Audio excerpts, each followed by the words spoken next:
All right, guys, it's Vera Sweeney from Zombies Are Real, and today we're talking a little bit about Velvet Buzzsaw. I saw it yesterday on Netflix.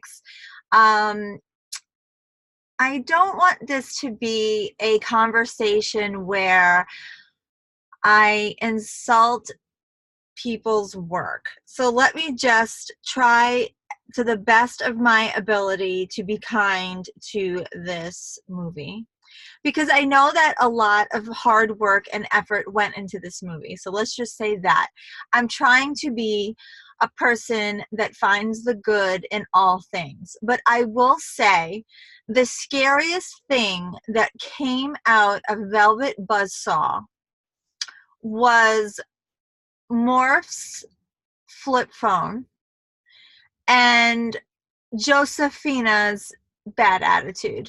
I don't know how else to say it. I'm gonna try to not say anything else nasty. That's the nastiest thing I'm gonna say the whole entire time. I'm gonna try to be a better person. I'm a Christian.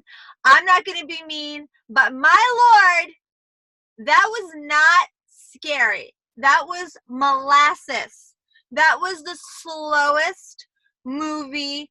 I think I crocheted. I think I learned how to crochet. I think I don't even know what was happening. I know it was art. It was artsy. Was it supposed to be artsy? I don't know. I don't even know, guys. It was not for me. That's what I do know. It was slow. Okay, I got it. We had to get a little backstory about building up character reference. 55 minutes in, we finally saw something going on. I was like, finally, somebody died. I mean, really, I was like, when are we going to see somebody die? When are we going to get to the actual horror? And why are we naming something Buzzsaw? What a down, like you really revved me up for something, and then it was like Buzzsaw. And then, of course, if you've seen the movie, yeah, sure, we got a little Buzzsaw, the last 4 seconds of the movie, but I know it was her name. Please don't comment and let me know that was her name. I got it. I got the whole thing. But honestly, I was like, okay, cool. The trailer was amazing. Let's get back to that. Let's start with the trailer. Let's talk about how amazing the trailer was. Let me just back it up. The trailer was really intriguing. The concept that art could move somebody to the point of maybe even hypnotism. That's what I thought was going to happen. I thought the art was going to move the buyer or the viewer in such a way that they were going to be helpless to it. That's what I thought was going to happen. I thought that there was going to be some sort of control, or I thought that it was going to be like The Ring, which we did see in that monkey scene. We did see the monkeys come out and grab the handyman by the hair, and they did come, and that's how he got killed. The monkeys did actually come out of the scene. But wasn't that a chance to really give it to us and make that into something a little bit more, having a little bit more depth?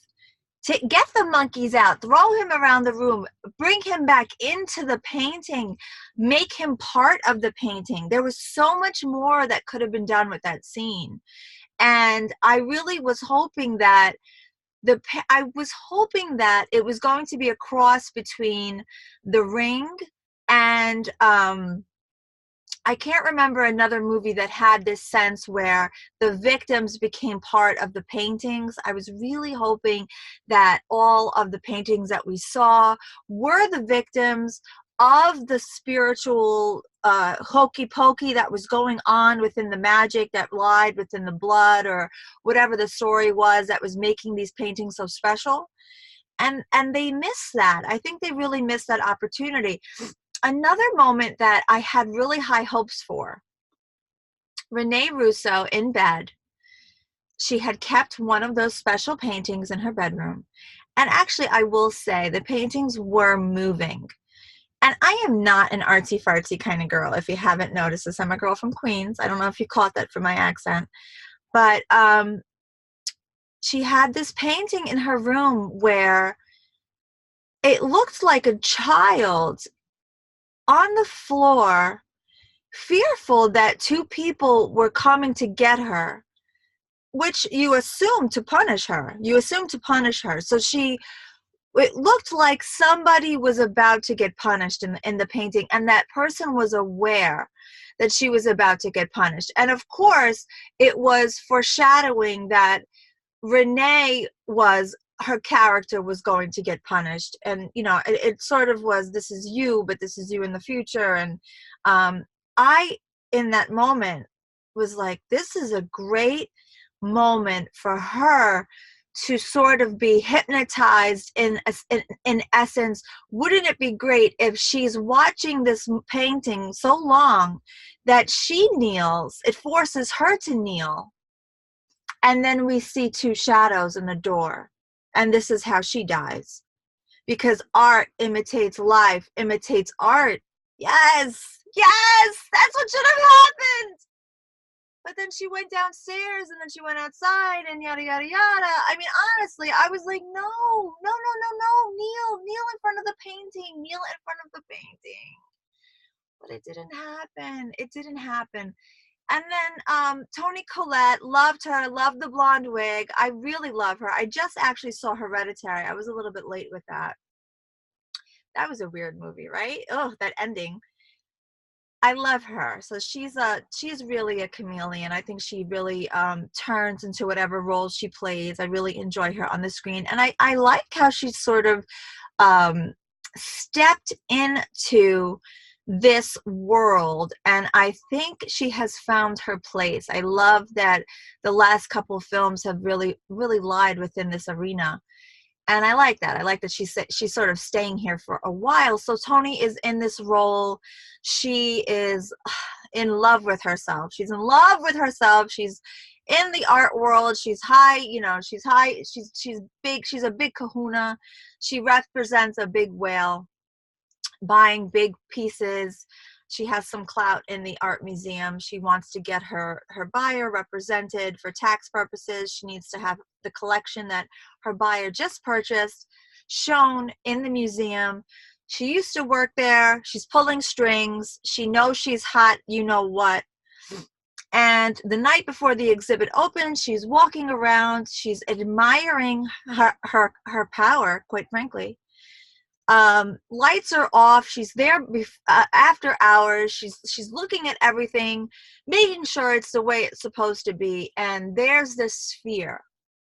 So the sphere is this new art installation where it sort of changes as each person responds to it.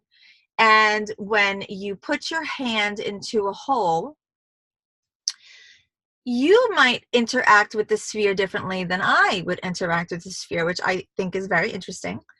And I like that concept. But if you and I didn't see that girl's arm was going to get eaten off 2 hours before that show started, then a blind person could have saw that girl's arm was going to get cut in half before that even started.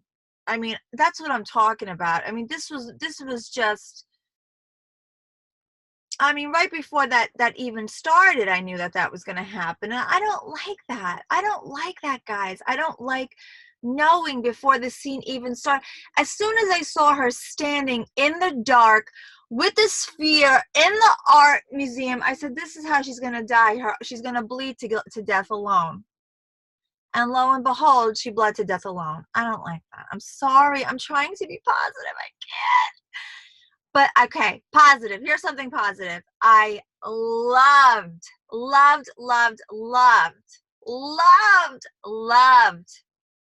how the museum opened and everybody thought her dead body surrounded by blood was part of the exhibit. Brilliant. Whoever wrote that, brilliant. That was so money, because that's the art world. Like, you throw a rapper on the floor and they're like, who did this? Genius. Oh my God, you're brilliant. But like, to see a dead body, people actually thought that that was part of the exhibit. They said little kids were stepping on the blood and thinking it was fake blood, and the only way that they recognized that it was a dead body is because the assistant walked in and knew her. Everybody else, hundreds of people walking around this dead body, not recognizing that's literally a dead body. Amazing. I thought that was the best scene of the whole entire movie. I thought that was very well written. While we're talking about that, let me see if I can get this guy's name while I'm on the phone with you. Peter Gadiot was the fighting. Wait, was it him or was it Tom Sturridge? They kind of look alike, guys. Oh my gosh. The competing art museum, the art gallery owner to Rene Russo. I'm so sorry. I'm losing his name. I'm looking at them both right now. I cannot tell them apart. How horrible am I? The competing art gallery owner. The way he died, I thought was pretty clever as well. I cannot remember another horror movie, and I watch a lot, where a man is trying to get a light bulb to work, and he uses a tie, or he used his scarf, and as he was trying to save his arm from the heat, his hand from the heat, he's used his scarf to help his hand not feel the heat of the bulb. A ghost's hand comes out of left field from the top of the ceiling and hangs him by the scarf out of nowhere. Now the guy's hanging from his scarf by the ghost hand from the ceiling. That was amazing. I said that was new. How many times can you say, "Oh, that's new," when you're watching a horror movie? I mean, you know, how many ways can you skin a fish? How many ways can you kill somebody with an axe? That was new. I was like, "Oh, I never saw that before." So that was like, okay, thank you very much. Finally, I was like, that's a win. That's a plus. I'm going to give that to you on the plus side. Okay, another win for Velvet. I'm gonna keep saying positive, guys, because I don't want to be. I hate when I read the paper or when I go on like Rotten Tomato and there's all these like elitist, stuffy wannabe critics who they're trying to be so like above all, and then they're trying to find all these horrible things to say about movies, and I'm just like, shut up. Like, it was a good movie. Shut up. I don't want to be that person. I'm not that person. I'm not that person. I'll never be that person. But my whole thing is, it was just so slow. It was so slow. I don't like slow movies. I don't like slow movies, guys. I don't like movies that I'm sitting there just like waiting for something to happen. And especially when I'm watching something that is on Netflix or Hulu or something that you pay for the monthly subscription. I'm really easy on that. You know, because I already paid for my monthly subscription. I'm not worried. I didn't pay for popcorn. I didn't pay $50. I didn't pay $75 to go to the movies.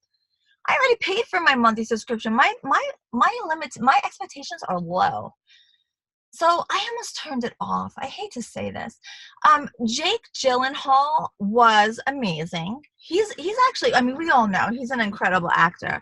I'm sorry if you hear me screaming around. I am in my car right now, because there's about 100 people in my house, and I had to film this really early in the morning before I got my day going, and I had to film it in the car. So I am stuffed in my driver's seat with my computer, trying to hold on to my Wi-Fi, filming on Zoom while I'm doing the podcast at the same time. I'm doing my YouTube channel and my podcast at the same time.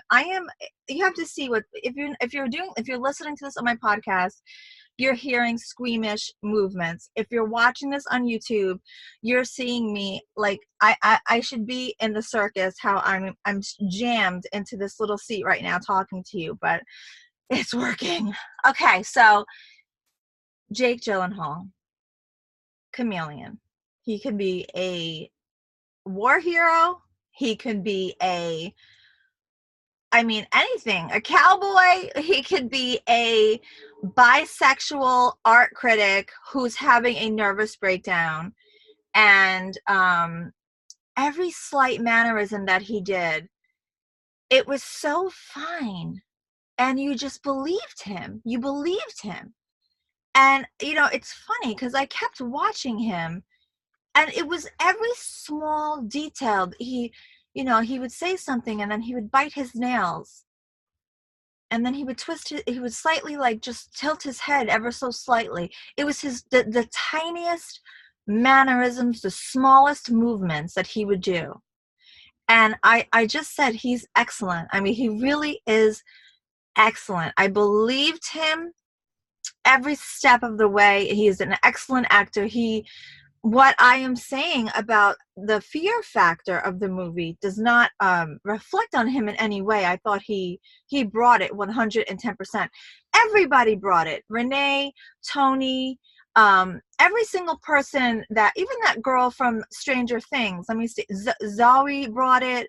Natalia brought it. John Malkovich, he's always amazing. I don't even have to say anything about him. He was incredible. I believed his struggling actor, struggling artist couldn't find it in him to paint because he was painting for other people. Everybody was great. It just was not enough of horror for me. It almost was that it was something else. If they pitched it to be something else, like not quite horror but suspense or something, I can't say quite what I would like this to be. I don't know. The last scene that I will say that I actually really loved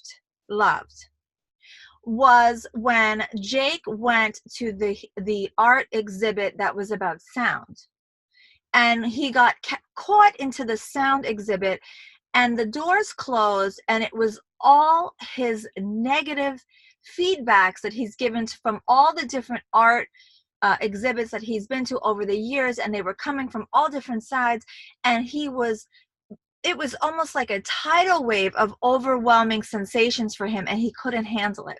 Now, when I was watching that, to be honest with you, I didn't quite capture that was not the art exhibit. I actually thought that was the art exhibit and they had customized it for him. And I was watching that and I said, that is amazing. That is a great art exhibit. You want to you want to have somebody feel too much emotion, too much pain, too much guilt, too much sorrow, too much of all of that. Let them hear themselves, and let them hear themselves in a way that they can't escape themselves. Let them hear how other people hear them. And that's what I thought was happening. I thought the art exhibit was a way that you can, like, they would search you on social media and sort of pull your top 10. I thought it was some futuristic way that they could find the worst of you. I thought that was something that they were trying to say that was coming up for us. And I thought that was so powerful. And then when it ended up being the ghost, I was like, oh, it was the ghost. Okay, that's cool. And then she was like, oh no, it's whales from under the sea. And I was like, well, that's stupid. I'm not an art person. I don't know if you figured that out about me yet. But I loved it when it was about Jake's the hurt that he has given other people. I thought that was super powerful. And that's an exhibit that I would actually love to go to. I mean, or I don't know how they would actually ever be able to make that, but if you want to make somebody see them in a mirror, if you really want to create a mirror for somebody, that's what you should do. You know, you want to talk about cyberbullying and hurt and everything that happens online. You know, I'm doing this for fun. This is a podcast that I'm doing for joy, and just because I have a love for this, and I don't have a lot of people that in my life that I can talk to about horror, because my friends are, you know, they're just into reality shows and, you know, sad movie, like, you know, love movies and all this stuff. And I, you know, and I don't fault them for it. That's what women are raised to like, and that's fine. I don't fault these women for liking these things. I am cut from a different cloth. So I go on, I'm doing this to try to find people to talk to. I want to read the comments about what you think about this, because I need these things. I need to find people to talk to about these things, because I don't have anybody. Like, I really don't. But I actually don't even know where I was going with this, guys, because I almost started crying when I said that. I don't even know what I was saying. I just got super emotional when I was saying that. I'm just very different is what I'm trying to say. I'm very different from my friends, and it's very hard for me to talk about things that I love because I'm always like, did you guys see? And they're like, no, but did you see Kim Kardashian? And I'm like, who cares about Kim Kardashian? So that's where I am. We all get along, but I just need to find a tribe is what I'm trying to say. And I have no idea where I was going with that thought. So that's it. That's what I'm saying with Jake Gyllenhaal, Velvet BuzzFeed. The ending with those tattoo that started BuzzFeeding on her back. Ugh, I don't want to be mean. I don't want to be mean. I don't want to be mean. I don't want to be mean. I want to stop saying mean things. I hate people who say mean things, guys. I want to not be mean. I want to not be mean. Please stop saying mean things. I wish the movie was different. I just don't want to be mean. I want the movie to be, I want you to have liked the movie. Maybe you like the movie. Maybe I was just having a bad day and maybe you liked the movie. Did you like the movie? Was it just me? Please tell me you liked the movie and it was just me. I want the movie to do well. I want the movie to do well. I don't want you to not watch the movie. I want you to watch the movie and tell me I was wrong. Please watch this movie and tell me what you think. Okay. And you can find me online at Vera Sweeney, VERASWEENEY. I'm on Instagram, Twitter. My blog is actually Lady and the Blog. Oh, I know what I was going to say about mean comments because I am an online influencer. What a horrible name, right? But I've been blogging since 2005 and I get a ton of negative comments. So believe me, I know a lot about people saying mean things online and it's not kind. That's what I was going to say, guys. That's what happens when you get emotional talking about horror movies. Yeah, so find me online, leave comments here, and we'll talk soon.